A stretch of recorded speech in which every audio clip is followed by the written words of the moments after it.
Welcome back, everyone, to web programming with Python and JavaScript. And last time we took a look at JavaScript, that language that ran inside of a user's web browser, client-side, and allowed us to do a number of things to make our web pages more interactive. JavaScript enabled us to display alerts, to be able to manipulate the DOM, the structure of the web page, in order to add content or see what content was already there. And it also let us respond to user events. When a user clicked on a button, or submitted a form, or typed something into an input field, we could have JavaScript functions run that responded to those events in order to make our web pages more interactive. Today, we're going to continue that conversation, in particular, taking a look at user interface design, looking at some common paradigms in terms of user interfaces, and how we can leverage JavaScript to be able to achieve those goals, to create interactive user interfaces that will be valuable when users are interacting with our applications. So one of the more common paradigms, especially nowadays in web programming, is the idea of single-page applications. Thus far, if we wanted to create a web application that has multiple different pages, we've generally done that via multiple different routes in our Django web application, for example, where you go to /something to get one page and /something else in order to get another page. But commonly using JavaScript, we have the ability to create single-page applications, where the entire web page is really just a single page. And then we use JavaScript to manipulate the DOM, to replace portions of the page with things we want to replace. And this has a number of advantages, one of them being that we only need to make modifications to the part of the page that is actually changing. If, for example, you have 5 different pages, but the general layout and structure of the page is pretty similar, when you switch between pages, rather than load an entirely new page, you can just load the part of the page that is changing. And this is especially helpful for applications that are changing quite frequently. So let's take a look now at how we could implement, for example, a very simple single-page application. So let's imagine, for example, that we want a single-page application that just displays 3 different pages, but all included in the same page. I'll go ahead and create a new file that I'll call singlepage.html, inside of which we'll include our usual HTML tags. And inside the body of this page now, I'm going to include 3 different sections of the page to represent the 3 different pages I might want to display to the user. So I'll have a div whose ID is page 1 that maybe just has a heading that says this is page 1. And you could imagine there's more content on these pages as well. A div whose ID is page 2 will say this is page 2. And then one final div whose ID is page 3 that has a heading that says this is page 3, for example. Now, right now, if I were to open up singlepage.html, what we'd see is we see all 3 pages at the same time. And now that's probably not what we want. What we really want is, by default, to hide these pages until we want to view the pages one at a time, for example. So one thing I could do is use CSS to be able to toggle whether or not something is visible, adding some style tags to my page to say that by default, all of my divs should have a display property set to none, meaning they're not visible. They're not displayed on the screen. Now, if I refresh the page, I don't actually see any of the 3 headings that I had there before. But what I'd really like is for some buttons now to allow me to toggle between these 3 pages. So I'll give myself 3 buttons. One button that says page 1, one button that says page 2, and one button that says page 3, for example. And I need some mechanism for these buttons to know when you click on this button what page should be displayed. So I'll go ahead and use data attributes, which we saw last time with JavaScript, to add some additional information to these particular HTML elements, where I'll give the first button a data-page value of page 1, the second one a data-page value of page 2, and the third one a data-page value of page 3. Here again, just providing information so that later, when I write some JavaScript, I can have the JavaScript code look at the data-page attribute to say that when you click on this button, you should let me see the div whose ID is page 1. That's what this is going to allow us to signal. So now let's go ahead and write that JavaScript. What I want to be able to do is to be able to say I would like to show page 1 and hide the other 2, or show page 2 and hide the other 2, or show page 3, for example. And so to do that, I'll first write a function that will let me do that. I'll write a function called showPage that takes as its argument like what page I want to show. And so what should this function do? Well, what we're going to do is we're going to say document.querySelector. And I want to get the thing that has a particular ID, the ID of whatever this input happens to be. This page is going to represent the ID of the div that I want to show. So I'll say, get me the thing that has this ID. And then using a template literal, I'll say, all right, get me the ID of page, whatever element has that particular ID. And then I'd like to change its style property. Which part of the style? Well, I want to change its display property. And instead of none, which was the default here, where I said don't show it at all, the other option for a div is block, meaning it shows up as just a block that is on the page that is actually visible. And so now I have this show page function. And I can test it, in fact. If I go into my browser, refresh the page, I now see 3 buttons. The buttons don't do anything just yet. But what I can do is in the console, if I actually just try running this, I can run the show page function and say, like, show page 1, for example, press return. And all right, page 1 now appears on my page. And if I press show page 2, then page 2 will become visible. And all right, that did half of what I wanted. Page 2 is now visible, but so is page 1. So I probably want it such that if I ever show a page, I hide the other pages first, like hide all the pages and then show page 2, or hide all the pages and then show page 3. So how could I go about doing that? Well, first, I might want to just, when I show a page, first hide all of the other pages, hide all the pages. So to get all the pages, I'll do document.querySelector all, get all of the divs, which is what I'm using to enclose the pages. And now, for each one of those, again, effectively creating a loop where I'm looping over each of the divs, for each div, let's go ahead and set the div.style.display property equal to none. And so what this show page function is now doing is it is first querying for all of the divs, which are simulating my pages inside of this single page application. And for each one of the divs, we're going to pass it as input into this function, which is the argument to for each, again, using this arrow function notation, which is just a shorthand way of expressing a function, where I'm here saying that for each of the divs, we'll go ahead and modify its style property, setting display equal to none, meaning don't show any of the divs, and then show only the div that was requested. So now this should solve the problem of multiple pages appearing simultaneously. That if I go back to this page, and I click or write show page 1, then page 1 appears. But if I run show page of page 2, then page 2 appears, but page 1 disappears. And likewise, when I show page 3, that shows page 3, but not the other 2. So I can manipulate which page is visible all via the console. But now what I'd like to do is get these buttons to actually work, where if I click on one of the buttons, that has the effect of actually displaying the requested page. So in order to do that, well, I want to attach some event listeners to these buttons, which means I need to wait until those buttons have loaded onto the page. So we'll use document.addEventListener, DOM content loaded. Again, waiting until all of the content on the page has been loaded. And then and only then will I say, let's go ahead and query selector all for all of the buttons. And for each one of those buttons, let's go ahead and attach an event listener to each of those buttons. So I'm querying for all of the buttons and saying for each of the buttons, I would like to do this with each button. And what I'd like to do is say button.onClick when the button is clicked on. Go ahead and run this function. I'd like to show page. And which page do I want to show? Well, I want to show whatever page is in the page part of the button's data set. And to get it the current button, the button that has been clicked on, recall that when we're inside of an event handler, we can take advantage of the JavaScript keyword this, which refers to whatever element has received the event. So whatever button in this case that was clicked on. So I can say this.dataset.page to mean that, all right, for each of the buttons, when the button is clicked on, we're saying button.onClick for each of the buttons. Run this function when the button is clicked. We'd like to show a page. Which page do we want to show? We'll take this button, the button that received the event, access its data properties, access its data page attribute, which are down here, either page 1 or page 2 or page 3, and go ahead and just call the show page function that we wrote a moment ago. So now that we've done that, we've attached these event handlers to the buttons.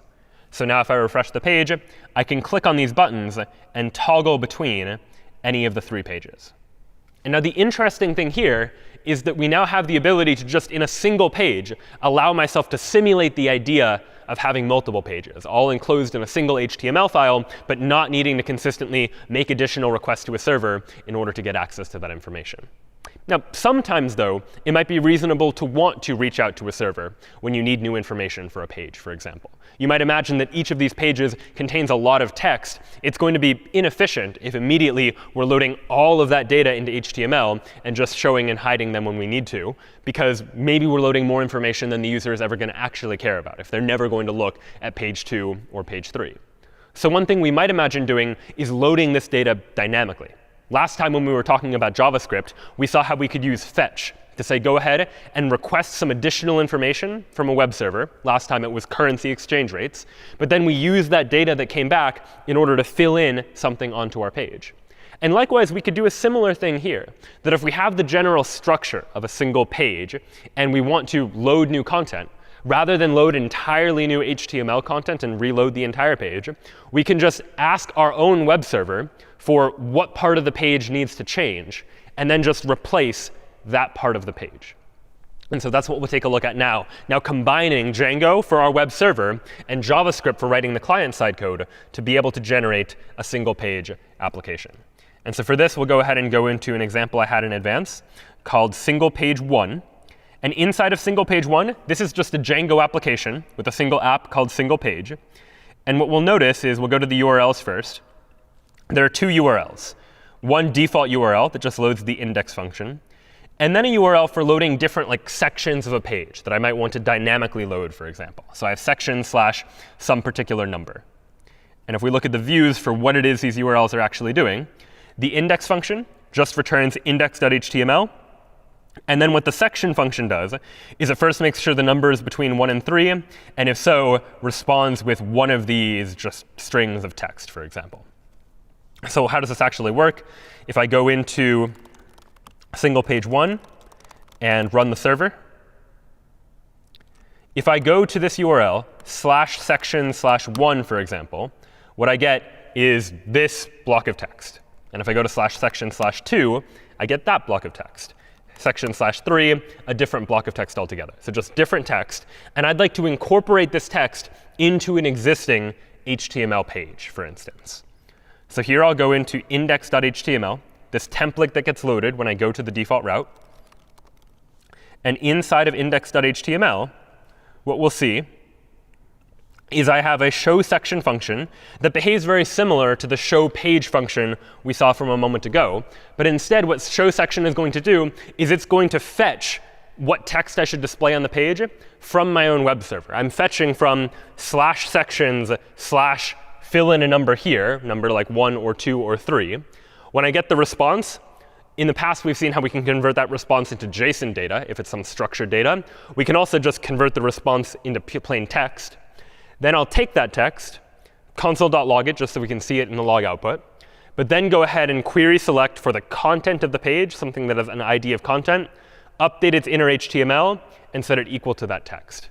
So what this entire function is now doing is it is going to reach out to my server, figure out what text content belongs in the new section, and fill in the part of my page accordingly with the text that comes back from that HTTP request.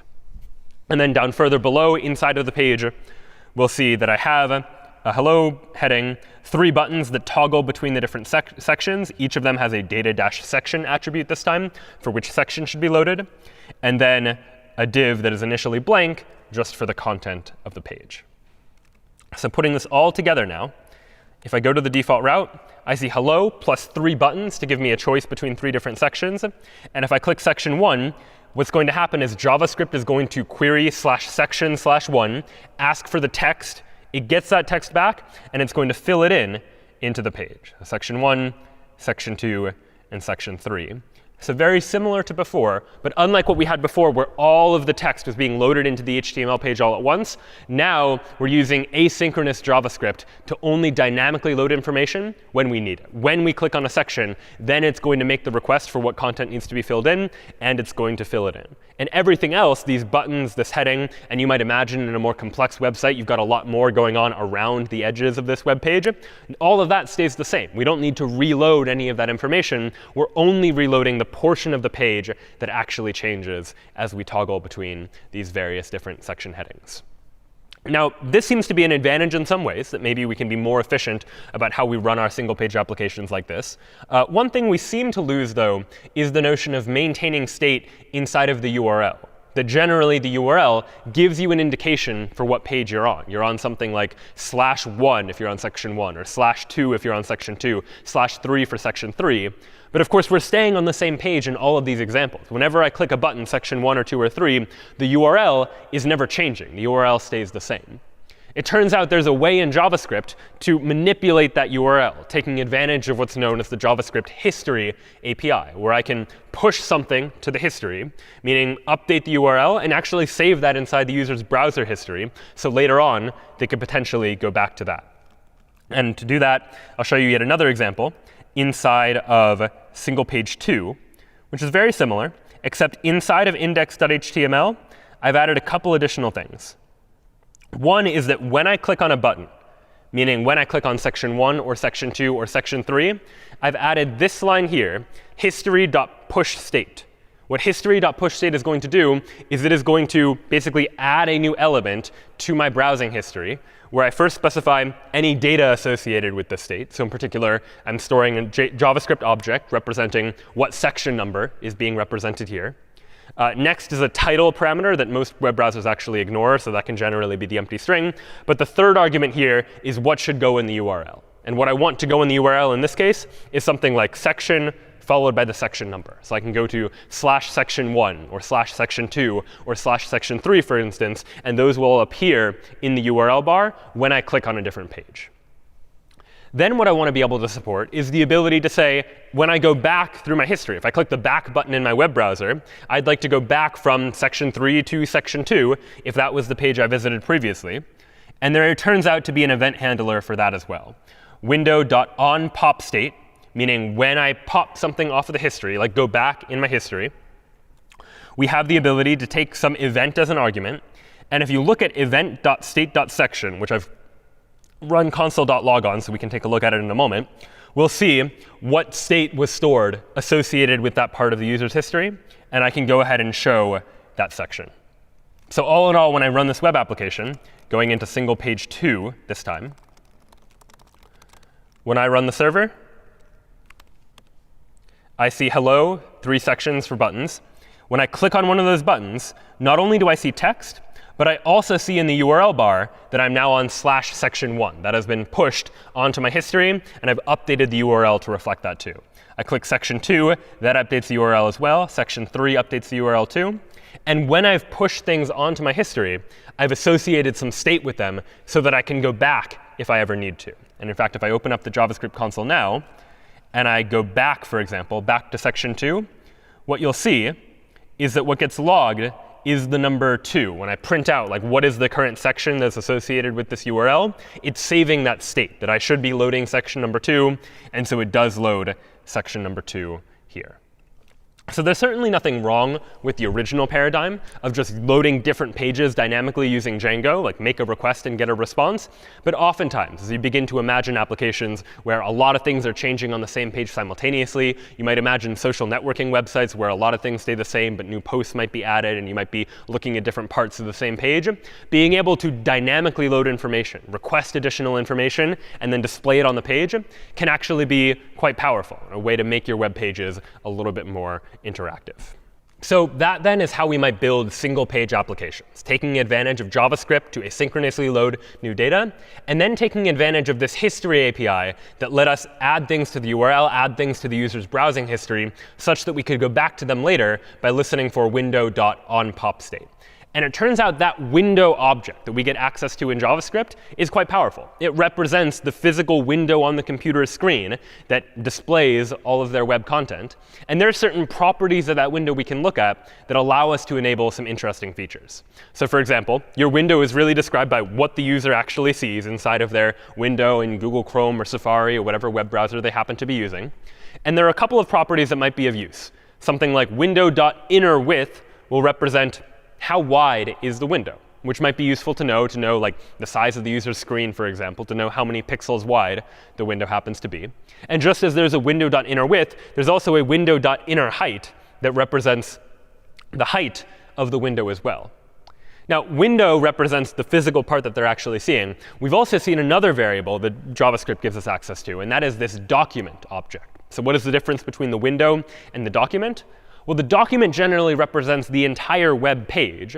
But if web pages are long, oftentimes a web page doesn't fit entirely inside of the window, that you generally have to scroll through an entire web page, and the window is only showing you one portion of that page at any given time.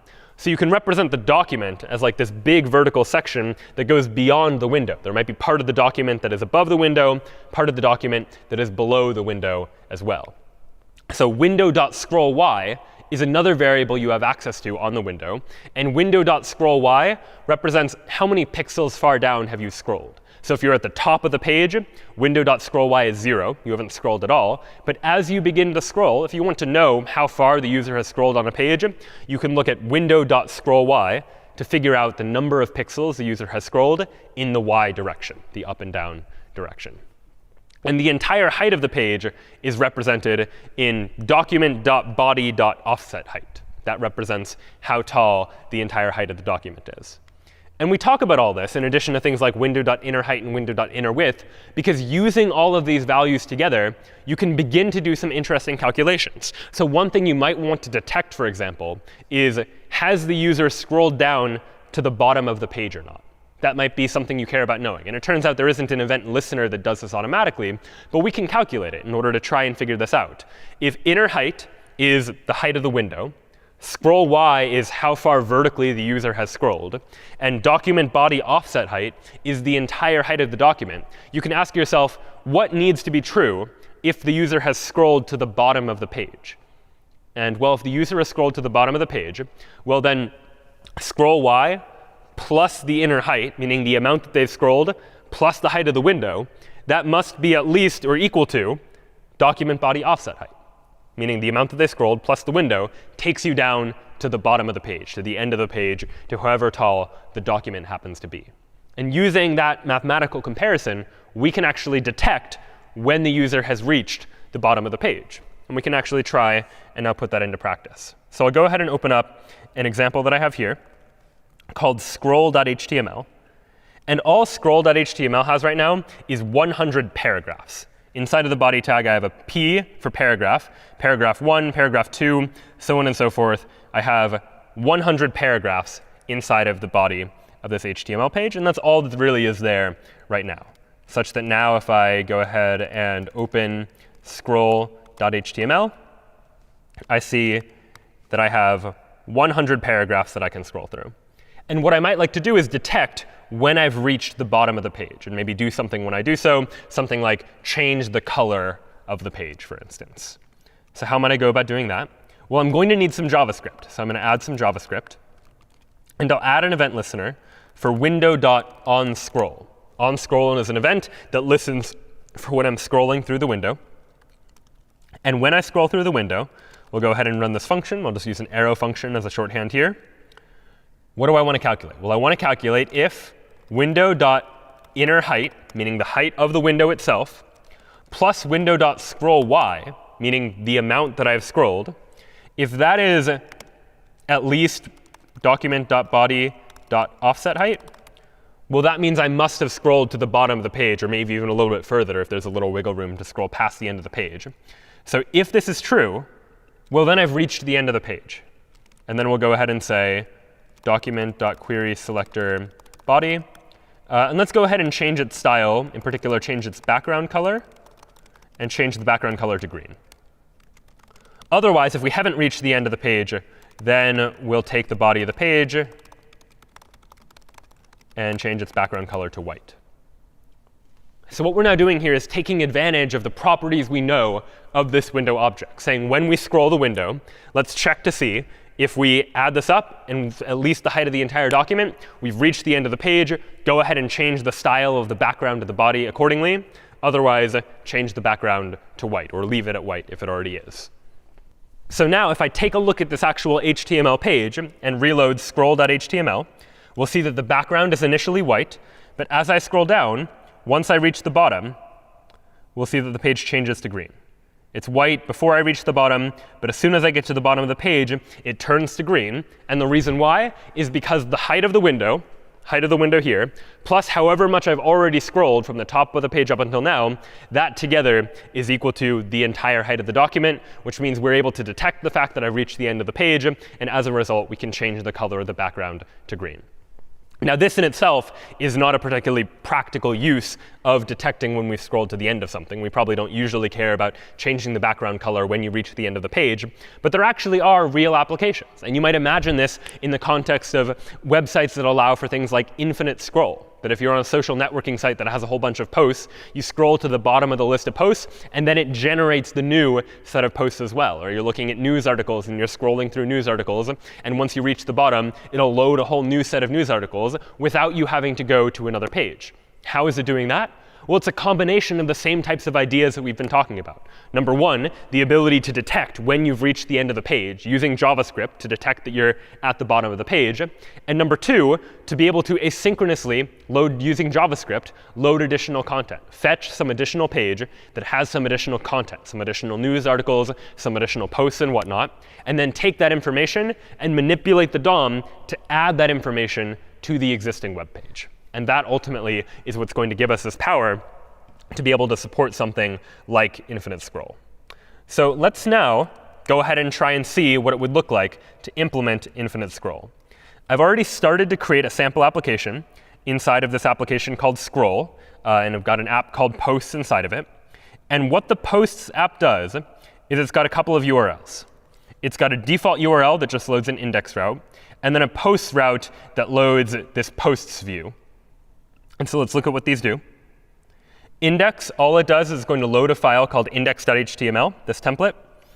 And if I make a request to /posts, I need to provide two arguments. I need to provide a start for what post I want to start with, an end for what post I want to end with. And then it's just going to generate some sample posts that just say like post number 1, post number 2, so on and so forth. In practice, you could actually use social network posts in place of this. But this is good just for demonstration purposes. So what this is going to do, if I go into Scroll and run server, is that if I go to /posts and say start equals 1 and end equals 10, for example, then I get a JavaScript object that looks like this. Recall that a JavaScript object is just a convenient format for passing information back and forth in JSON format. And what we have here is a JSON object with a key called posts that gives me all of the posts, post number 1, post number 2, all the way up to number 10. And it's giving me those posts because I said start at 1, end at 10. But I could have specified other numbers as well. If I had said something like start at 20 and go to 28, then it's going to give me post number 20 through post number 28. I can specify the range of posts that I want. So this now is an API that I have implemented effectively that allows someone to get access to a variety of different posts by hitting this particular URL, this endpoint, so to speak, and passing in parameters, passing in what post they want to start with and what post they want to end with. And then they get all of this data back presented to them in JSON format that can then be used. And what's nice about this is that now when we're loading posts, rather than have to just guess at how many posts we need to load and then require someone to go to another page, we can just do something like load the first 20 posts. And now what we'd like to do is if they reach the end of the page, go ahead and load the next 20 posts by hitting this API endpoint, getting the next 20 posts, and then filling that into the HTML page. So let's see now how that actually works in practice by taking a look at that template in index.html. So we go into templates, index.html. And there's a fair bit of JavaScript here. But look at the body first. The body just has a div for all the posts that initially is going to be empty. Now here's what the JavaScript is going to do, and we'll walk through it. We start with the first post. So counter is going to keep track of what post we need to load next. By default, we're just going to start by loading post number 1. We have a variable called quantity that's going to tell us how many posts are we going to load at a time. Let's just say load 20 posts at a time. So start with 1 to 20, then 21 to 40, 41 to 60, so on and so forth. And when DOM content is loaded, go ahead and just call this function that's called load. And what the load function does is it figures out what the start and end should be. It fetches all the new posts. And then for each of the posts that comes back, it figures out what the So we're asynchronously asking for new posts. And what the add post function does is it creates a new div, populates the post inside of it, and adds it to the DOM. So now that we have these parts, the ability to load new posts as by fetching from some URL all of the posts that we care about, and then for each of those posts that comes back, add something new to the DOM as by creating a new HTML element and inserting it into the page, we have the ability to dynamically load all of these posts. So if I go not to /posts, but just to this default route, I'll see that we have something like 20 posts that all show up. But just 20 posts. Because every time I call the load function, that is going to load the next set of posts, for example. And so what I can do is in the console, if I try running the load function just by calling it myself, press return, after a second or so, the next set of posts show up, 21 all the way through 40. I call load again, the next set of posts show up, 41 through 60. 20 posts at a time, all using that asynchronous JavaScript. But now what I'd like to happen is for all of this to happen on its own, without me having to intervene and manually write JavaScript calls. I would just like to say, well, the same type of logic as before. Window.onScroll. Let's go ahead and say, if window.innerHeight plus window.scrollY is at least document.body.offsetHeight, meaning if I have scrolled to the end of the page, well then, just go ahead and call the load function. That's all these lines are doing. Every time I scroll, we check. Did we scroll to the end of the page? And if we did scroll to the end of the page, then go ahead and load the next set of posts. So now I refresh the page. I see post 1 all the way up through post 20. Now watch what happens when I get to post 20. If I scroll to the bottom, after a second, the next set of posts appears. I scroll to the bottom again. I'm at 40. And then after a second, the next set appears. Every time I scroll to the bottom, more posts are going to load after that, allowing me to effectively implement this idea of infinite scrolling by taking advantage of some JavaScript techniques, where I can check for when I've got to the end of the page and then dynamically do something as a result of that, something like load some additional pages onto the screen. And so here, too, a lot of power to be had inside of JavaScript. And a lot of where the power of user interface comes from is from how it is that the user interface interacts with the user, thinking about what the user is going to do and how the page should interact as a result. Something like user scrolls to the end of the page, and they see some new pages show up as well. And one technique we can use for just making HTML elements a little more responsive, a little bit more interesting, is by adding some animation to them as well, the ability for things to move around and change their properties in some way. And it turns out that CSS has support for animation. CSS has already given us support for things like styling elements, saying we want this element to be of this color and this size, for example. But it also gives us the ability to animate those properties as well, to change the size of something or change the position of something over some amount of time. And so let's now take a look at an example of what that might actually look like. I'll go ahead and create a new file, and I'll call it animate.html. And inside of animate.html, I'll go ahead and start by including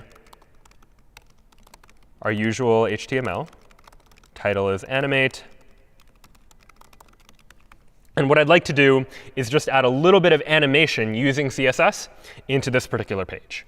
I'm going to start with just a heading that says something like welcome, for example. It's just going to display a welcome message, such that now if I open animate.html, here's what I see. Just a message that says welcome. But now let's add some CSS to it. Let's go into the style tag. And for h1, for this heading, I'd like to apply a particular animation to it. And I first need to specify what the animation's name is going to be. And I can pick a name for the animation. I'll say something like grow, for example. I'll set the animation's duration to be 2 seconds. And then the animation fill mode is like, what direction should the animation move in? Should it go forwards or should it go backwards? We'll generally want our animations to go forward. So they're making some sort of forward progress according to some rules that we're going to specify. So here I'm saying we're going to animate all of our headings using an animation called grow. And now I need to define what that animation actually does. And to do that, up above in style, I'm going to say at keyframes grow. And what this is going to allow me to do is specify some keyframes for this particular element, meaning where should the element start, what should its style properties be, and then at the end, what should its style properties be. And CSS is going to take care of the process of figuring out what needs to happen in all those intermediary fractions of seconds, for example. So what I can say is something like go ahead and grow from, meaning what should its initial properties be. And maybe initially I want it to have a font size of 20 pixels. And then we'll say to font size of 100 pixels, for example. So all in all, what this is saying is I would like to apply an animation called grow to all of my headings. This animation should last 2 seconds and go forwards. And what is the grow animation going to do? Well, it's going to mean at the start, anything that obeys the grow animation will start with a font size of 20 pixels. And at the end, it will grow to a font size of 100 pixels. And I have now defined what it is that that animation means. So now, if I go ahead and refresh this page, animate.html, you'll see that welcome changes size. Over the course of 2 seconds, it goes from smaller to larger by obeying those keyframes. I told it to obey this particular set of instructions where it goes from a particular font size to another font size. And as a result, we see the effect here on the page. And it turns out you can do more than just manipulate size. You can manipulate just about any CSS property you want. So if I tell the heading that it should have a relative position, meaning its position should be relative to other elements or other things in its parent, I can say you should change your position from being 0% away from the left side of the screen to being 50% of the way from the left side of the screen. And at this point, grow is probably not the best name for this animation. I'll call it move instead. So animation name is move. And so now what this animation is going to do is it's going to say, when you run the animation, go from being right next to the left side of the screen to being about 50 away from the left side of the screen. So I can go ahead and rerun this. And we see that's the animation that takes place. It goes from the left all the way back up to about halfway across the screen. Refresh the page, and it goes ahead and does the exact same thing. And it turns out we don't just need to specify a beginning point and an end point for an animation. We can specify various different keyframes for different points within the animation that we would like to capture. Something like at the beginning of the animation, have this set of CSS properties. Maybe halfway through the animation, have a different set of CSS properties. And then at the very end, have yet another set of CSS properties. So I could say something like, if I want the heading not just to move from left to right, but also to move back again, I can say at the beginning, at the 0% point, when you're 0% of the way through the animation, you should be 0% away from the left-hand side. When you're 50% of the way through the animation, you should be 50% away from the left-hand side. And then when you're done with the animation, 100% of the way through, let's go back to 0% away from the left-hand side. I now have 3 keyframes, beginning of the animation, middle of the animation, back to the beginning of the animation again. And the effect of this is if I refresh the page, we go to the right, and then we go back. We're able to move one direction and then move back. And there are other properties we can use to manipulate these animations as well. I can set the animation iteration count, for example, to 2 to mean rather than just do the animation once and then stop, do the animation twice and then stop.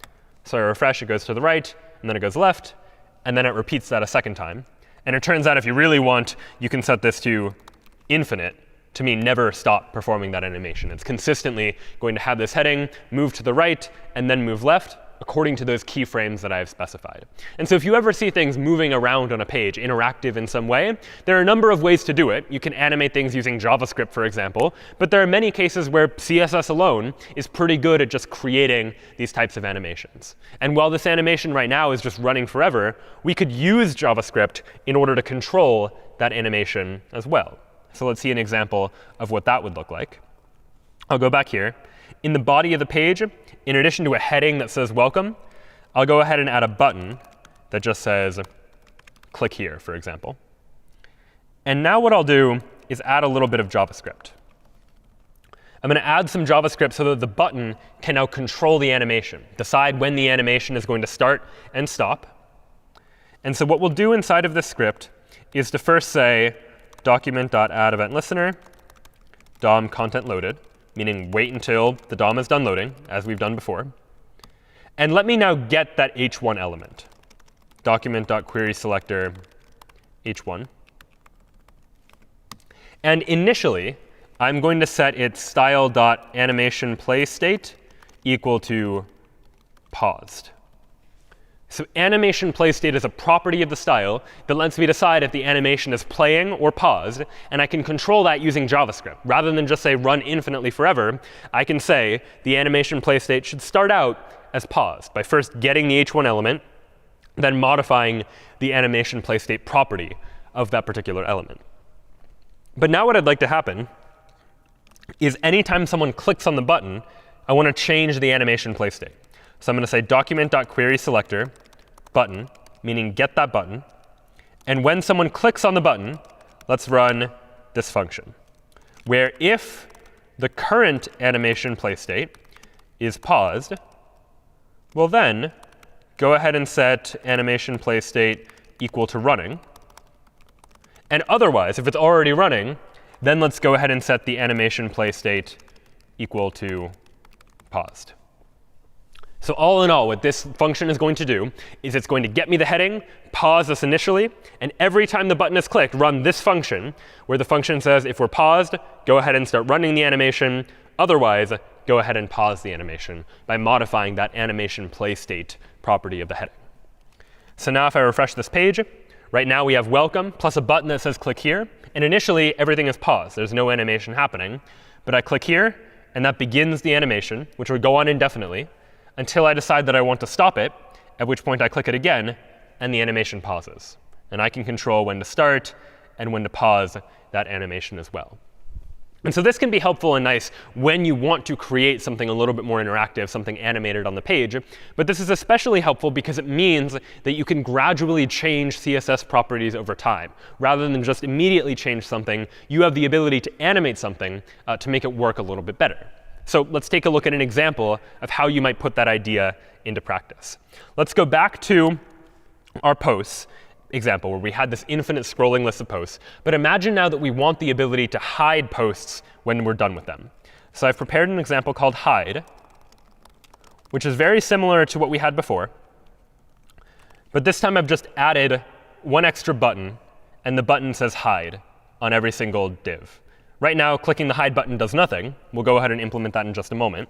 But first, to see how this worked, if you go into hide, go into the index.html template, the only change that's been made here is what happens when I add a new post. Recall again that what this application does is it loads posts from a server.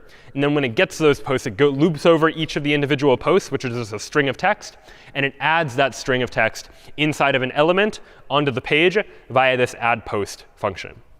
And what the add post function is going to do here is first create a new element, create a div in which to store that post, give it a class name, because that's how we're going to animate it, and then set its inner HTML equal to the contents of the post, something like post number 1, post number 2, post number 3, and then add a button that just says hide. And then we're going to go ahead and add that to the DOM as well. So that's what add post is now going to do. We're sort of generating some HTML using this JavaScript code and then adding that HTML to the page. And now what we're adding is a div that has not only the contents of the post as text, but is also going to give us access to a button that ultimately we hope is going to let us hide that post as well. So how do we actually get the hiding of the post to work? Well, what we want to do is somehow detect when the user clicks on one of those hide buttons. So there's a number of ways we could do this. But one way is just to listen for any time anyone clicks on the document as a whole. Anytime anyone clicks on the document, I might like to ask something like, what did they actually click on? And it turns out that with most event listeners, the function the event listener takes in can take as an optional argument the event itself, which is a JavaScript object that contains information about the event that happened, like the click event, or the scroll event, or the key down event, or the key up event, for example. And one of the properties you get access to is event.target, which is like what was the target of the event. In this case, what was the thing that was actually clicked on. And I'll go ahead and save event.target inside of a variable called element, where the idea now is that whatever gets clicked on, that is the event's target. We're going to save that inside of element. And what I want to know is element, is that one of the hide buttons? I want to know, is it a hide button? I could have also attached an event listener to each of the hide buttons. This is just an alternative way of doing it that I'm showing you for sake of demonstration, where we say when we click anywhere in the document, figure out what was clicked on, and save it inside of this variable. And if it's a hide button, then it's going to have a class of hide, right? Because I gave every hide button a class of hide. And so what I can say is, if element.className equals hide, well, that means that what was clicked on is something with a class of hide. We can assume that it is, in fact, a hide button. And then what I want to do is I can do something like element.remove to say, go ahead and get rid of that element. So now what does this do? If I refresh the page, let's try it. Post number 1, if I hide it, I want to hide post number 1. All right, that didn't quite work. It was close. It got rid of the hide button, but I didn't want to get rid of the hide button. I wanted to get rid of the whole post. So what's going on here is it seems to be that if the element's class name is hide, meaning I clicked on a hide button, element.remove just removes that element. It removes the hide button, but it doesn't remove the post that contains it. And if you think about this in terms of the DOM, the post is a div, and its child element is the button, this hide button. And so you remove the button, but it doesn't also remove the post as well. If you want to remove the post as well, you need to remove not the element, but the element's parent. And in JavaScript, it turns out there's a way to do that too. Rather than element.remove, I can say element.parentElement.remove to say take the element, get its parent, and remove that. So now I refresh the page. Now I see post 1. I want to hide it. I hide post 1. And all right, now I see post 2. And post 1 has gone away. If I want to hide post 3, I hide post 3. Now post 3 is gone. Now I go straight from post 2 to post 4. So this works, but it's also not immediately obvious what's going on. Like, because all of the posts are the exact same height, when I get rid of posts 1 and 3, it's not immediately obvious to the eye that they've gone away, because posts 2 and 4, they look almost exactly the same. You really have to be paying attention to know that the hiding worked. And so this can be a time where animation can actually be quite helpful. So what I can do is say something like, let's go ahead and give this post an animation associated with every post. We'll give it an animation name called hide, an animation duration of 2 seconds. We'll say it'll take you 2 seconds in order to hide. And an animation fill mode of forwards. I want to go forwards with the animation. And initially, I'll give the post an animation play state of paused. Meaning, initially, I don't want the animation to be running, because I don't want to hide all the posts immediately. Pause this animation. Later, we'll go ahead and run the animation in order to actually hide the post. Then I need to define what does it actually mean to hide the post. And I'll say, well, all right, at the 0% mark, what does it mean? Let's give yourselves an opacity of 1. Opacity is a CSS property that just controls how opaque or how transparent an HTML element happens to be. And at the end, 100% of the way done with the animation, we'll set opacity to 0. So initially, we can fully see the element. At the end, the element is totally transparent. And now what I need to do is actually trigger this to happen somehow. So this is probably going to happen inside of my event listener, where instead of removing the element right away, let me just take the parent element and set its animation play state equal to running, for example. Meaning, when I click the hide button, go ahead and run the animation that will change the opacity from 1 to 0 over the course of a couple of seconds. And then, if I really want to, I can add another event listener to say, take the parent element, add event listener. There's an event called animation end, which happens when the animation is over. And then I can say, all right, when the animation is over, we'll then go ahead and remove the element. So all in all, rather than just immediately remove the element when I click on the button that says hide, what I'd like to do is say, if you click on a button and the button is hide, go ahead and get the parent element, not the hide button, but the post itself, set its animation play state to running, meaning run the hide animation, and then add an event listener to the parent, to that post as a whole, to say when the animation is over, go ahead and remove that entire post from the DOM altogether. So what is the effect of all of this now, of having this animation and running it? Well, now, if I refresh the page, I see all these posts. If I try and hide like post number 2, for example, you'll see that the opacity changes, and then it slowly disappears, and then only after it's totally transparent, the post disappears entirely. So I can say hide post number 4, it disappears, and then post number 5 jumps up to fill its place. And I can do that for any of these posts, triggering the animation when I click on the hide button. And so this is part of the value of what animation can do, is to be able to make our user interfaces a little more pleasant from the perspective of the user by not immediately getting rid of a post, but by having a nice fade out so it disappears nicely. Now, even this is not perfect animation-wise. Like, one thing you might notice is that it jumps up as soon as the post is gone. If I hide post number 3, I hide it, it disappears, and post 5 sort of jumps up very abruptly in order to fill its place. What I might like is to be a little bit cleverer, to somehow shrink the size of the post after it's gone so that the post doesn't jump into place, but it slides a little bit more naturally into place. And so there's some additional things I can play with here. Maybe I want to say that, all right, let me make this animation a multiple part animation. So here, instead of just from 0 to 100% setting the opacity from 1 to 0, maybe in the first 75% of the animation, that will take care of reducing the opacity, going down from 1 all the way down to 0. But in the last 25% of the animation, we'll still end with an opacity of 0. But anything that creates vertical space, I want to reduce down to 0. So the height should be 0 pixels. The line height, which is how high the text is, should also be 0 pixels. Any padding I want to go away. It turns out I've added some margin to the bottom of the post. I want to make that go away as well. So I want to set all of those to 0 from whatever their initial values happen to be. That initially the height is like 100% of what the height could be. Likewise for line height, 100% of the parent. Initially I have like 20 pixels of padding and a margin at the bottom of 10 pixels. And I want all of that to still be true 75% of the way through the animation. But it's only in the last 25% of the animation that I want to set all of these vertical height properties down to 0. I want to remove all the height, remove the line height, remove all the padding.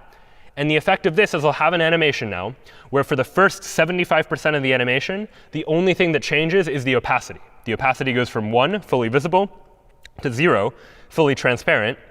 And then in the last 25% of the animation, the post is already transparent. You can't see it. But it's still taking up physical space on the page. But we're going to now reduce the height of that post so that now you won't be able to see it at all. So now if I refresh this page, here again are all the posts. But now if I click hide on a particular post, we'll see that it first fades out, and then its height shrinks so that the next post slides very nicely into place. I can do that again. Hide the post, it's transparent, and then it slides into place. And this, again, is just an application of this idea of CSS animations, using properties of animation to make our interfaces a little bit nicer to use, a little bit clearer visually to the user that one post has gone away, and the rest of the posts have now scrolled up in order to take their place. So now we've been able to use JavaScript to create a lot of nice user interfaces. We've been able to create single-page applications, to create infinite scrolling, to be able to create some animations as well, and use JavaScript to be able to control them. But one thing you might be realizing at this point is that our applications are starting to get fairly complicated. There's a lot of JavaScript code needed to manipulate a lot of different parts of our application at the same time. And you can imagine that as web pages start to get more complex, and as you want to start making them more interactive and more dynamic, there's going to be a lot of JavaScript code required in order to keep everything in sync, in order to make sure that all of the elements are updated when they should, so on and so forth.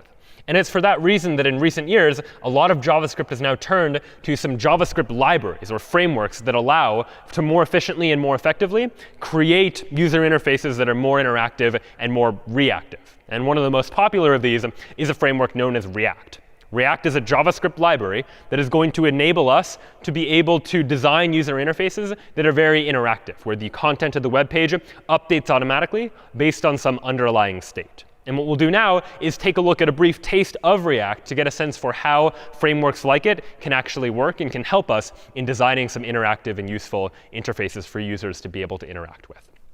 React is ultimately based on this idea of declarative programming, a particular style of programming which is different from the types of programming you might be familiar with, more classical programming styles like imperative programming. In imperative programming, you generally give the computer commands, tell the computer what to do. For example, if we had that counter program from before and we wanted to update the counter from one number to another number, in the view, like the HTML that the user sees, we would include something like a heading that just has the number 0 inside of it. And then the logic in imperative programming would take something like this form. It would be like, all right, first document.querySelector h1 to get that h1 tag, get it its inner HTML, parse int, we'll take the string and convert it into an integer, and we can save that inside of a variable called num, for example. And then after that, if I want to increase it, I would take this variable num and just add 1 to it. num plus equals 1, add 1 to it.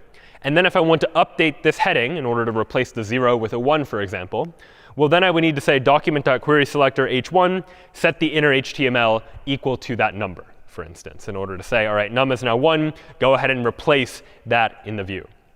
But this is a fair amount of code to do something fairly simple, just like increase a number by 1. And the reason why is because we've had to be very explicit about what instructions we're giving to the web browser. We're saying first, grab the h1, figure out what number is inside of it, add 1 to that number, and then replace it inside of this tag.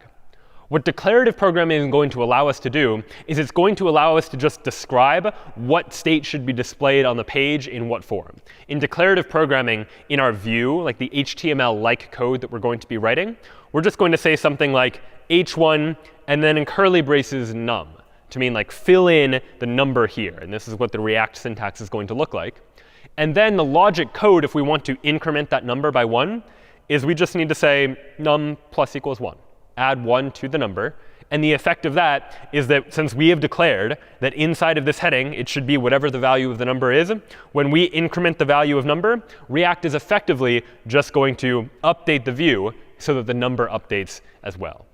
And so this will be some of the power that React gives us. React lets us divide our application into a whole bunch of different components, where a component is something like this thing here that is keeping track of some sort of count along with a button that might manipulate it, and then make that component based on some underlying state, some underlying variables that represent the state of the application, something like the current number. And then we can manipulate that state. And when we manipulate the state, that will have an impact on what the user actually sees. And React will handle the process of updating that user interface for us. There are a number of ways to get React working on our web page. But the simplest is probably just to include these 3 JavaScript packages inside of our web page. So we're first going to include React itself, which is going to be the library that's going to allow us to define these components and how they behave. Then is React DOM, a special package that's going to allow us to take React components and insert them into the DOM, the document object model that represents the structure of the entire page. And then finally, Babel is going to be a package that we're going to use in order to translate code from one language to another. It turns out that when we're writing React code, we're not actually going to be writing JavaScript. We're going to be writing in an extension to JavaScript known as JSX. And JSX is going to be an extension to JavaScript that looks a lot like JavaScript, but has some additional features. In particular, it has the ability to effectively allow us to represent HTML inside of our JavaScript code in a way that's much easier to read, and it's going to be convenient for us to deal with. Browsers, on the other hand, don't understand JSX automatically. So what we're going to use is a tool like Babel to convert that JSX code into plain JavaScript that our web browsers are ultimately going to be able to understand. The best way to get a feel for this kind of thing is just to see it in action. So I'll go ahead and create a couple of React applications just to get a sense for how it is that you can use React in your own applications as well. So let's start by taking a look at react.html.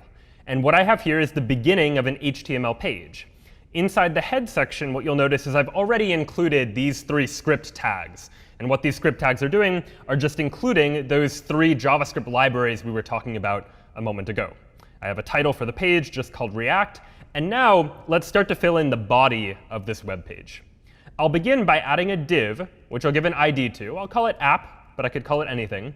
And this is where our application is going to go. But right now, I'm just going to leave it as empty. It's going to be React's job to fill in this div with the contents of our user interface. And now, beneath that div, I'll start to write some JavaScript. But remember, I'm not going to be writing JavaScript per se, but rather JSX, that extension to JavaScript. So in this case, I'll need to add an extra attribute. Type equals text/Babel. And all this is doing is telling my browser that it's going to need to translate this JSX code into JavaScript code that the browser is actually going to be able to understand before it tries to run this code. In practice, if you were developing a real application, what you would want to do is you would want to do this translation ahead of time prior to deploying the application. But here, we're just going to translate it on the fly. And so all of our React applications are going to be composed of components, where a component is just some part of my web application's user interface. And to describe a component, I can write a JavaScript function.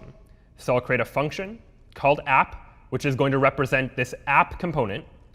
And what's going to go inside of this app component? Well, it's a function, so it's going to return something. And what it's going to return is what should appear inside of that component. And this app component could really just be, for example, a div that says hello, let's say. And this is where the power of JSX really starts to come in. That here I can write HTML-like syntax inside of my JavaScript code, and JSX is going to be able to understand it. So this function right here is a function called app that is representing a React component.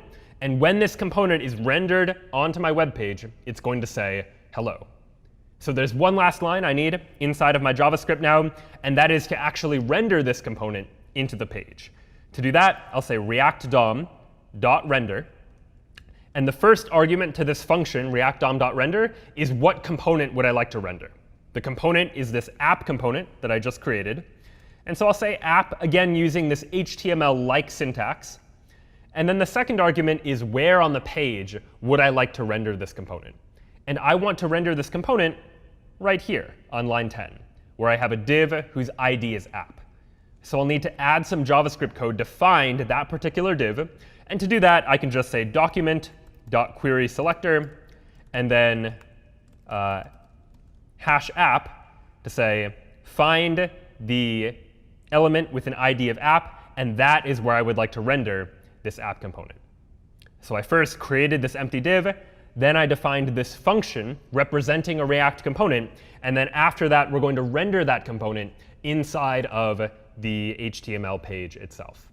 So now if we were to open a browser and see what this page actually looks like, I'll make the text a little bit bigger. You see that we actually do see the word hello. And if I make a change to the component and refresh the page, it will change the page as well. So if the component instead displayed hello world, well, then I refresh the page, and the page now also says hello world. And because this is JavaScript, I can add JavaScript code to the function just as I could with any function in JavaScript. Imagine, for example, that I had some variables, like let's create a variable x, which is equal to 1, and a variable y, which is equal to 2. Inside of this div, rather than just render some text, I can use curly braces to say plug in the value of some JavaScript expression. I could plug in the value of x plus y, for example. And now by including x plus y in these curly braces, JavaScript is going to evaluate what is x plus y and display that inside of the div instead. And so now when I refresh the page, you see that the page just says 3, for example. And so that's the basics of React. We create these components and then render those components all using the power of JavaScript. But where React starts to get more powerful is when we can reuse components. The whole idea of a component is it represents some part of the user interface, and I could reuse that same component across multiple parts of the interface as well. Imagine, for example, that inside of my app component, I was going to render a div that had 3 headings, each of which said hello. So there's one heading, there's another one, and we'll add a third one there as well. So I have a div with 3 headings inside of it. And we can see what that looks like. Each one of them says hello. But there's some repetition here. I'm having to use this h1 tag 3 times, all to create exactly the same UI element on the page. This is a case where I can create a separate component and then just reuse that component rather than have to repeat myself multiple times. So how could I do that? Well, remember that in JavaScript, we can write a function to represent a React component. So I'll add another function here. And I'll call that function hello, because it's going to represent this hello component. And this hello function is also going to return something. And what it's going to return is a heading, an h1, that just says hello. And so now, inside of my app component, rather than render 3 separate h1s, I can simplify this a little bit to just say hello.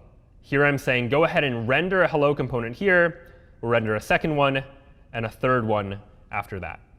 Each time I render a hello component, it's going to display as this heading that just says hello. So I refresh the page, and nothing changes. I still see 3 headings, each of which says hello, because inside of my app component, I'm rendering this hello component 3 times. Each time, it's going to display this h1. But where components start to get more powerful is when they're not always displaying the same information every time, but when we can parameterize those components with properties, or as React simplifies them, props, short for properties. So what would that mean? We see that HTML elements can take attributes. likewise, React components can take properties, where maybe I don't just want to say hello, but I want to say hello to someone, hello to Harry or to Ron or Hermione, for example. So I could say hello name equals Harry, using syntax much like an HTML attribute. Then here say hello name equals Ron. And then finally hello name equals Hermione. And so now my hello component is accepting this prop, this property called name, which is different for all three of these components. And so inside this hello function now, I would like the hello function to take advantage of these properties, of these props. And so I'm going to add an argument to the hello function. That argument is conventionally just called props. And now instead of just saying hello, I'm going to say hello, comma, and then remember to plug in a JavaScript value. I use curly braces. And inside of those curly braces, I can say props dot, and then whatever the name of the property is. In this case, the name of the property is just name. So I can say props dot name to say whatever the name prop is, go ahead and plug that in right here inside of the hello component. So the hello component is going to say hello, comma, and then someone's name. So I can save that, refresh the page, and now I see hello Harry, hello Ron, and hello Hermione. Three different components, each of which is still just this hello component, but we're rendering it with different props. One time with the name of Harry, one time with the name of Ron, and one time with the name Hermione. And so this is where components can start to get a little bit different. By passing in different props into those components, we can decide how that component is ultimately going to render. But let's add to this a little bit and start to add state into our React components as well. And state is going to mean any kind of data that we want to store inside of the component itself. And for this, let's try to recreate the counter application that we created when we first introduced JavaScript, where we were really just creating a button that allowed you to count, and it counted up from 0, 1, 2, 3, 4, etc. So to do this, let's create a new file. I'll create a new file and just call it counter.html. And we can start just by copying the contents of react.html into our counter.html file. We're still going to use those same script tags. We can still have an app component. But what's going to be inside this app component is going to be a little different. I'll change the title of the page to be counter instead of React. So what goes inside of the app component? Well, if we're going to do this counting, we need a div that's going to display the number that we've currently counted to, something like 0 to start with. And we're going to need a button. This button is just going to be count, which will be the label for that button. So a div that just says 0 and a button that says count. And now if I open up counter.html, we'll make it a little bigger, you can see that I have this number 0 here and a button that says count. Of course, right now, clicking on the button doesn't do anything, because I haven't written any JavaScript code to say what should happen when this button is actually clicked on. But before we get there, let's modify this program a little bit. Right now, I've written the number 0 directly into the div itself, but it's not always going to be 0. Eventually, as I start counting by pressing that count button, that number is going to change. So what I'm going to do now is factor this 0 out into what's known as state inside of my React component. And here, one way to create state in my React component is to use a special function inside of React called useState. This is one example of a React hook that allows me to add some additional functionality into my React component. And the argument to react.useState is going to be the initial value of that state. I'm going to start counting, and I want to start counting from the number 0. So I'm going to include the number 0 as the argument to this useState function. So we're going to start counting at 0. And what this useState function returns is really an array of two things.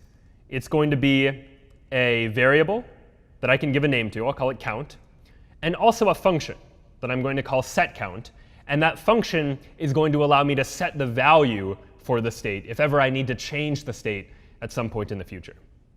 So this useState function accepts 0, the initial state, as its argument.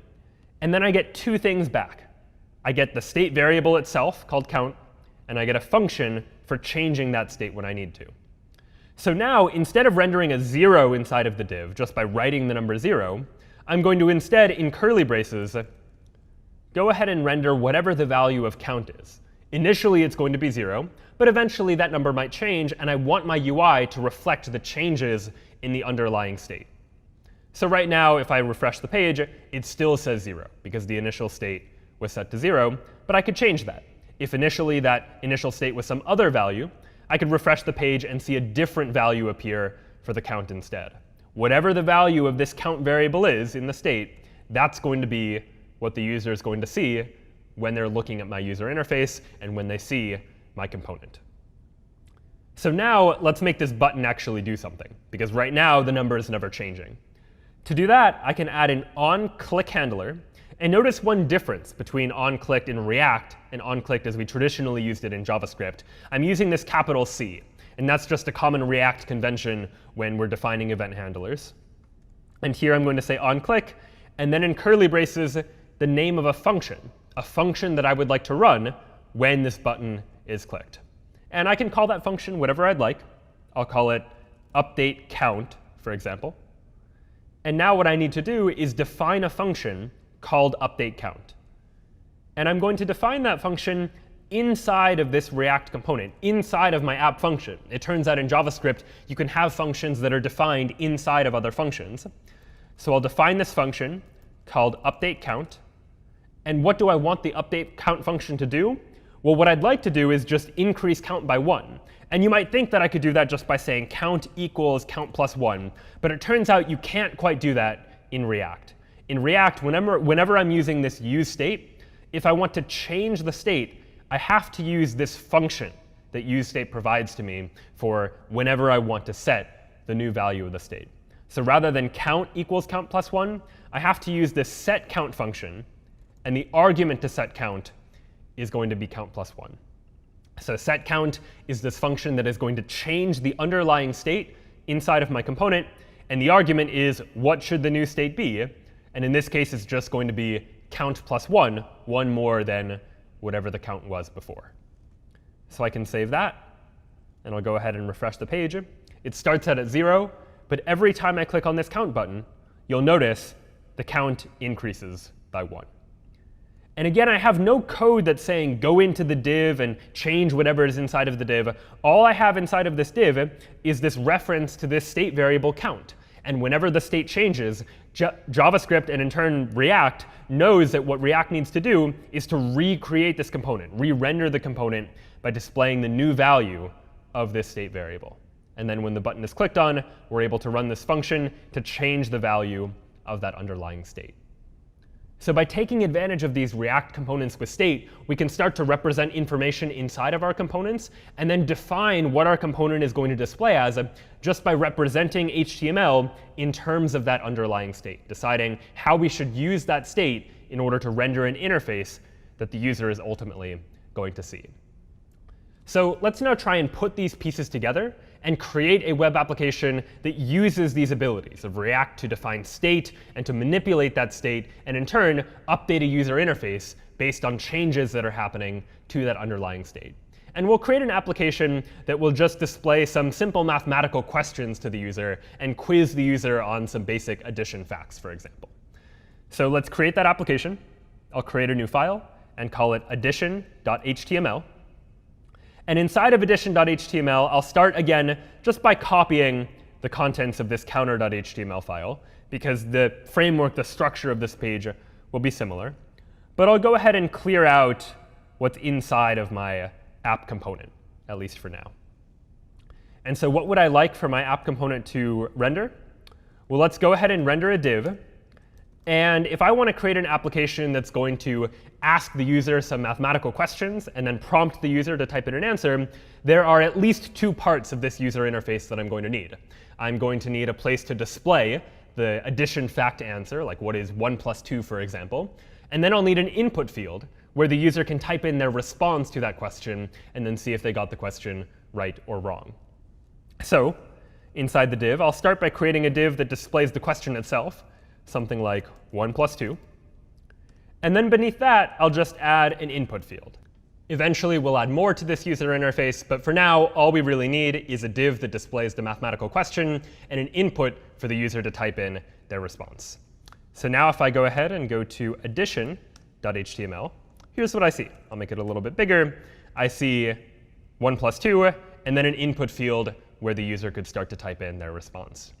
But just as we did before, I don't want to literally write the numbers 1 and 2 into what I'm returning. Instead, I want these 1 and 2 to be based on some underlying state inside of my application. The application is going to maintain state about what two numbers to add together, and then it's going to display a user interface based on that state. So what could I do here? Well, one thing I could do is, again, use react.useState, start this number off as 1, and maybe call this num1, and then a function to set number 1. And then I could do it again. Let's create num2 and set num2 to be react.useState2. And I could have two different pieces of state, num1 and num2, each of which has a different function, set num1 and set num2, that are each representing the two different numbers that I would like to add together. But already this is starting to get messy, and over time, as I add more different pieces of state to the application, as we'll see in just a moment, the state might start to get more and more complex with more and more different functions and variables. So it's often helpful, and a common practice in React, to combine multiple pieces of state just into one JavaScript object that's maintaining all of the different pieces of state for this particular component. And to do that, I'll again use react.useState. But instead of setting the state initially to be a number, like 1 or 2, it's instead going to be a JavaScript object that has keys and values, where I could say let num1 be the number 1, and let num2 be the number 2. Much like a dictionary in Python, for example, where I have multiple different values, num1 and num2, all together inside of the same object.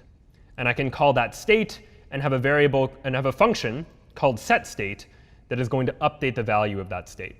And so rather than have to have all of these different variables, I can simplify a little bit to just state and a function to set the state. And the state now has these two different pieces, number 1 and number 2.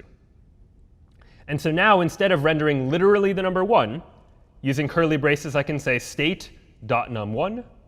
And instead of rendering literally the number 2, I can say state.num2, drawing upon that state to decide what it is going to appear inside of the user interface. And so right now, the page appears no different. But if I were to change those initial values of the state, maybe make it 2 and 4, for example, and then refresh the page, well, now it displays as 2 plus 4. And so that's helpful. We now have a user interface where the numbers are based on the state. But now what I'd like to do is add the ability to keep track of what the user typed in, so we can tell if the user correctly typed in the answer to this mathematical problem. And how would I do that? Well, the state represents any information that we need to keep track of inside of this component. And so in addition to storing the two numbers inside of the state, I likely also need to keep track of a third piece of information, which is the response. What did the user type in into this text field? And so I'll add a third part of the state called response that initially will just be the empty string. Will just be nothing. And then this input field, I'm going to give it a value. And the value is going to be state.response. Whatever the user typed in as the response, that's stored inside of the state. And that is going to be the value of what shows up in the input field. And so that way, whatever's in the input field will have access to it inside of this state.response variable. But there is a problem. And here's the problem. I'll try refreshing the page. I'll go into this text field, and let's say I know the answer. I know 2 plus 4 is equal to 6. I'm now going to press 6 on my keyboard. But as I press 6 on the keyboard, nothing's happening. No 6 is appearing inside of the text field, even though I am pressing the key on the keyboard. So why is that? Why is the text field not updating? Well, the reason is the value of the input field, whatever appears in the input field, is this value, state.response. And state.response is always this empty string. I'm never changing what state.response is equal to. And so I need to change this a little bit. I need to add, as an attribute to this input field, onChange, meaning when the input field changes, I need to do something. And I'll call a function that I can call updateResponse. But again, I could call that update function whatever I'd like. It's just the name for the function that's going to run whenever something changes in the input field. So let me now define that updateResponse function. I'll define a function called updateResponse. And because it's an event handler, it can accept an argument, which is the event itself, the fact that something has changed inside of the input field. And when I have access to this event, it turns out that if I want to figure out what it is the user has typed into the input field, I can get at that with event.target.value. And I'd only know that by looking at it in the documentation. But what I'd like is for event.target.value to be the new value for this response. And so what I'd like to do is do something like this. Set state. And what should the new value of the state be? Well, I would like for response to no longer be the empty string, but to now be event.target.value. And that is going to be the new value for response. But I'm not quite done yet, because state doesn't just have response as one of the parts of the state. The state also has num1 and num2. And those two pieces aren't really changing. So I could say, all right, num1 is just going to be whatever state.num1 was, that's not changing. And num2 is going to be whatever state.num2 was, that's not changing. The only thing that's changing is the response. But this is starting to get a little bit verbose, and especially if I start adding more and more different pieces to the state, it's going to become difficult to manage if I constantly have to repeat myself for all of the parts of the state that aren't changing. Ideally, what I'd like to do is just specify the parts of the state that will change and ignore everything else. And so one shorthand way to do that in JavaScript is to use what's known as the spread operator. And it looks like this, ... and then state. And what this is saying is just use the existing values of the state for everything else, like num1 and num2. The only thing to override is the new value for the response. And so this syntax here is my way of saying I would like to update the state. Everything should stay the same except for response, which is now going to be event.target.value. In other words, whatever it is the user typed into that input field. And so I'll go ahead and refresh the page. And now if I type a number like 6, you actually see that number appear in the input field. So that's great. We've now displayed a question where the numbers are stored in the state, and the user can type in a response where that response is also stored in the state. Now what I'd like is when the user presses the Enter key on their keyboard, we check, did they get the answer right, or did they get the answer wrong? And so how would I do that? Well, the first thing I need to do is in this input field somehow detect when a key is pressed. When a key is pressed, what I'd like to do is check to see if it was the Enter key. And if it was the Enter key, then let's go ahead and check to see what the actual sum of the two numbers is and see if the user got that right or wrong. So let's add an event handler. On key press is going to be equal to something. Again, I can name this function whatever I'd like. I'll call it input key press. But again, I could name that anything. And now let's define that input key press function. So up above, I'm going to define this function called input key press. Again, it takes that event as its argument. And this event is going to happen anytime a key is pressed, regardless of whether it's a letter or a number or the Enter key. And so I want to check to make sure that the key is actually the Enter key. That's the only time that I want to now check to see if they got the question right or wrong. So I'll add here a condition. It's just JavaScript. So I can say if event.key is equal to Enter, well then, let's go ahead and check. And otherwise, we don't have to do anything. I don't need an else case here, because nothing should happen unless it's the Enter key that was actually pressed. And so now, how do I check to see if the user got the answer right or wrong? Well, inside of state.num1 is the first number. And inside of state.num2 is the second number. So I could have a condition that checked if state.num1 plus state.num2 is equal to state.response, which is what the user typed into the input field. But that doesn't quite work, because state.response, that's a string.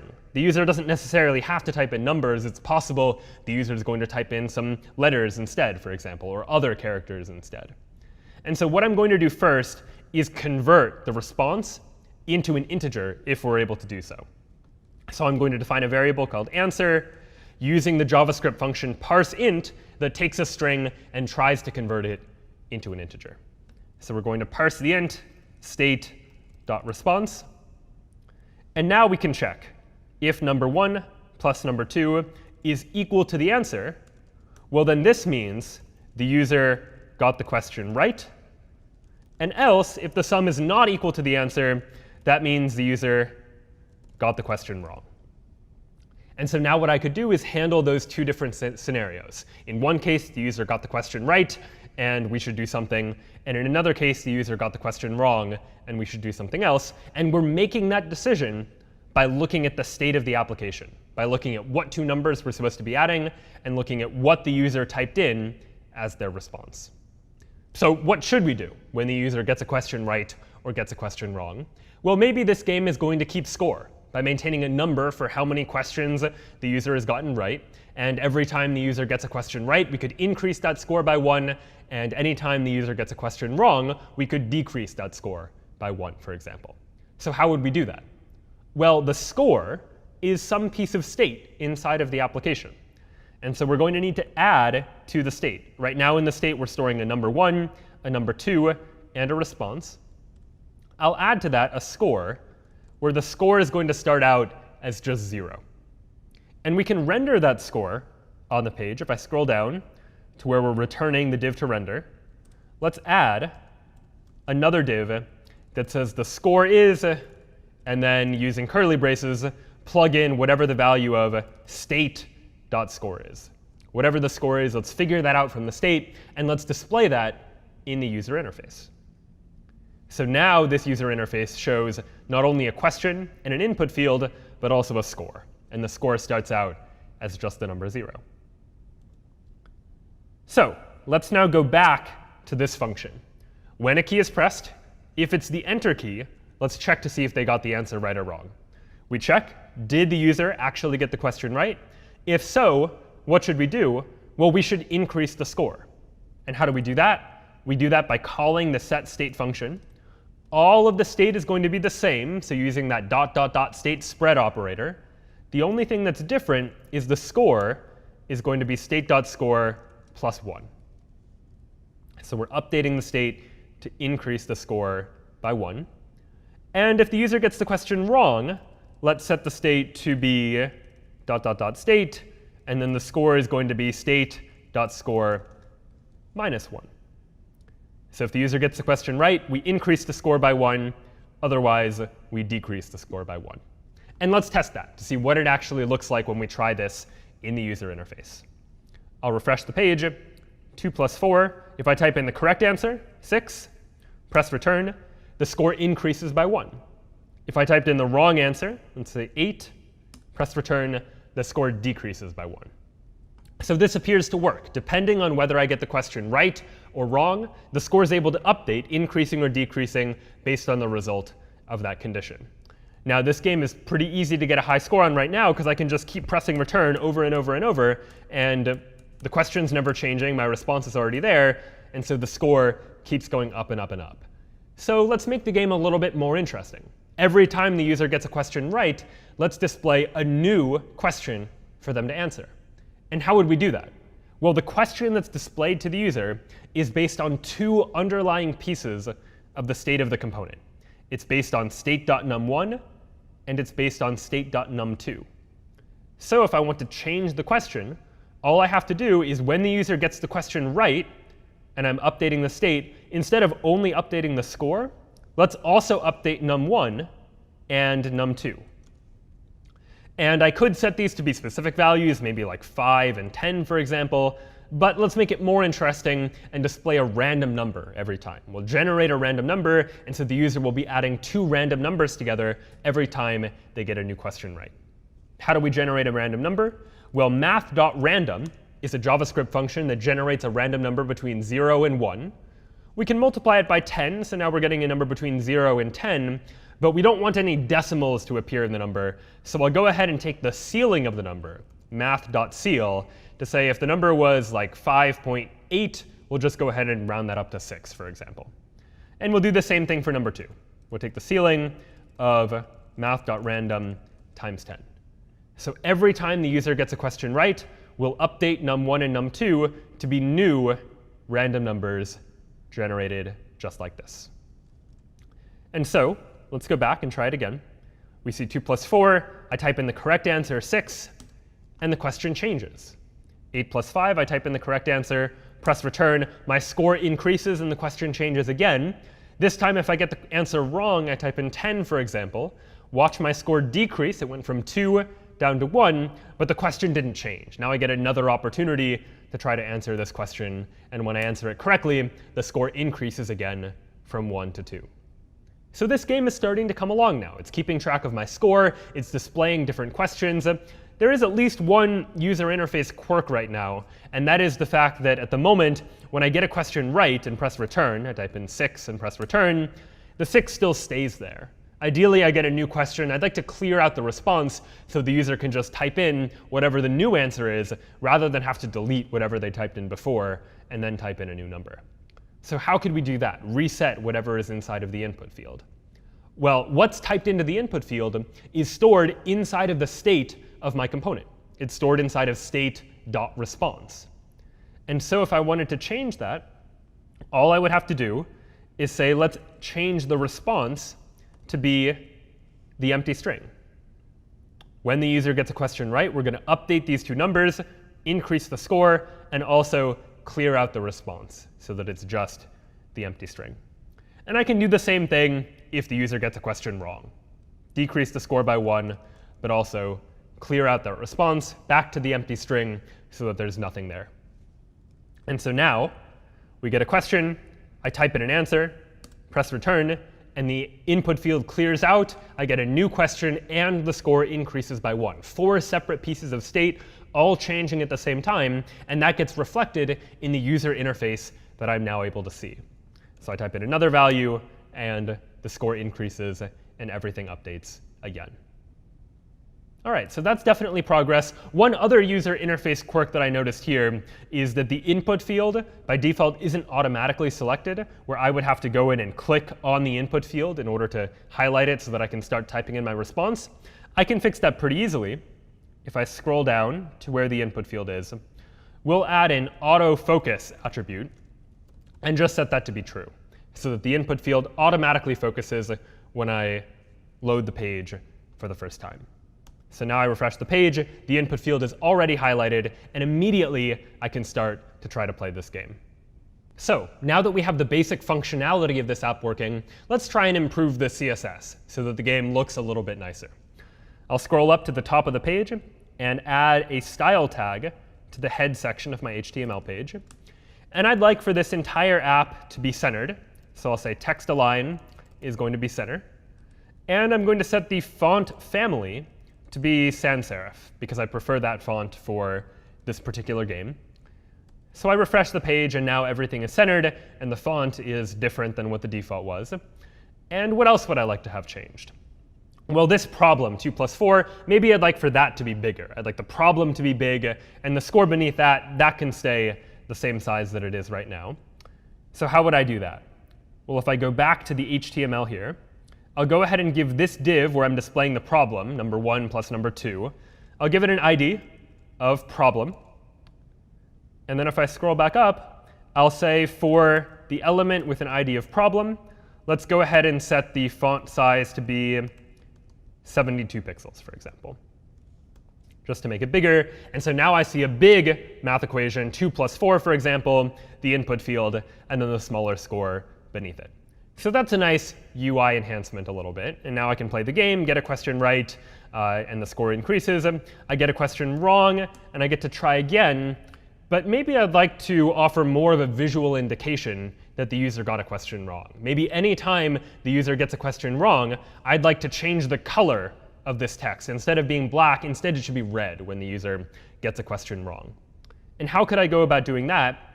Well, we can change the color of something just by using CSS.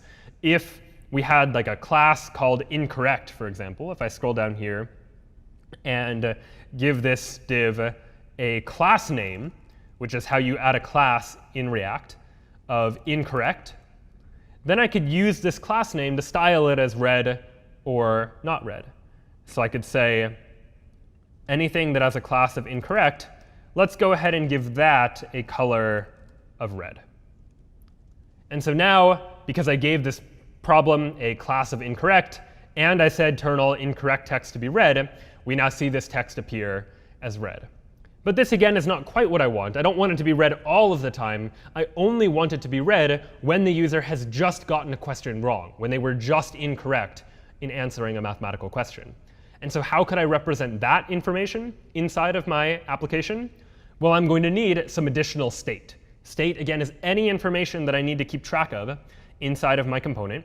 And now it seems that in addition to the response and the score and the numbers, I also want to keep track of, did the user just answer a question incorrectly or not? So I'll add another piece to the state. I'll call it incorrect. And initially, it will be false. They didn't just get something incorrect. And now here, if I scroll down to this class name, rather than have it be incorrect all the time, let me add, in curly braces, an expression. I'll say if state.incorrect is true, using the ternary operator with a question mark, then the class should be incorrect. But otherwise, it shouldn't have a class of incorrect. It'll just be the empty string. And so this expression here allows me to change the class of an HTML element based on the underlying state. If state.incorrect is true, then this div will have a class of incorrect, and otherwise, it won't. And so now when I load the page for the first time, the text appears as black. And what I need to do is when the user gets a question wrong, I need to change the state to indicate that they just got a question wrong. How do I do that? Well, here is the set state call when the user gets a question wrong. And in that case, I'll go ahead and set incorrect equal to true. And when the user gets a question right, we'll go ahead and set incorrect equal to false. We're modifying this one additional piece of state based on whether the user got the question right or wrong. So now, if I load the page, answer a question correctly, the score increases, and I get a new question. But if I answer a question incorrectly and press return, you'll notice the score decreases, the input field clears out, and the text changes color, because I changed the value of that incorrect part of the underlying state. And based on that, we were able to see the text color change as well. If I now get a question correct, press return, the text color changes back to black, and the score increases. And let's now add one final piece of state, or one final change to the UI for this application.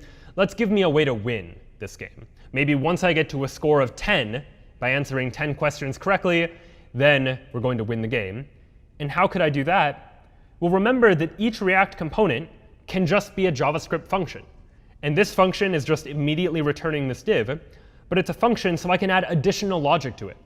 I can say if state.score is equal to 10, for example, then rather than render the old div, let's return a new div. This div is just going to display something like u1. And so that I can style it, I'll give it an ID. The ID will be winner. And if the ID is winner, let's go ahead and make the font size 72 pixels. And let's make the color green if I win. So I added some CSS just to style it. But really, the only new logic is further down below, where I'm here saying, check the state. If the score is 10, well, that means we win. So instead of returning the new problem, just return a div that says you won the game. So let's try that now. I get these questions. Every time I answer a question, you're noticing that the score is going to increase by 1. And every time we're generating new random numbers to display as what's going to appear in the user interface. And once I get to question number 10, if I answer it correctly, press return, the entire UI changes. Instead of the problem and an input field and a score, I just see in green large text that I won. And again, I was able to do that by looking here at this condition, where we're looking at the value of the state. And if the state is 10, we're deciding what to render. And this, again, is one of the great powers of React, this ability to use this underlying state, and based on the value of the underlying state, decide what it is the user should see in their user interface. And React is just one of many libraries that do this type of thing. Other popular ones include Angular and Vue, where all of these are just these web frameworks that make it easy to be able to create applications that are able to respond to some underlying state, so that you, the programmer, don't have to worry about constantly having to manipulate various different parts of the page, which especially as you imagine websites like Facebook or Twitter, where there are many things happening on the page at the same time. Every time a new tweet comes in, you might get a notification and see a new post in your main area of your news feed. So these are the types of things that you might want the application to be able to more easily handle for you, where you describe what the state is, you describe what the page should look like based on that underlying state, and let the library, whether it's React or something else, begin to handle the process of doing that for you. And the world of user interfaces is changing pretty quickly. That a lot changes in user interfaces in terms of the technologies and the tools that are quite popular. But they're really based on the same set of underlying ideas. The idea that we can use JavaScript in order to manipulate what it is the user sees on their page, in order to detect what's happening based on particular events, like scrolling to the bottom of the page or typing something into an input field, and then responding to those particular events by providing some sort of function that gets called anytime a particular event happens. By mixing that in with other features like the ability to asynchronously request information from an external server, or the ability to do computations based on the values of the state like we saw within React, we have the ability to create very interesting, engaging, dynamic user interfaces very, very quickly, all just using the power of combining Python and JavaScript. That was web programming with Python and JavaScript for today. We'll see you next time.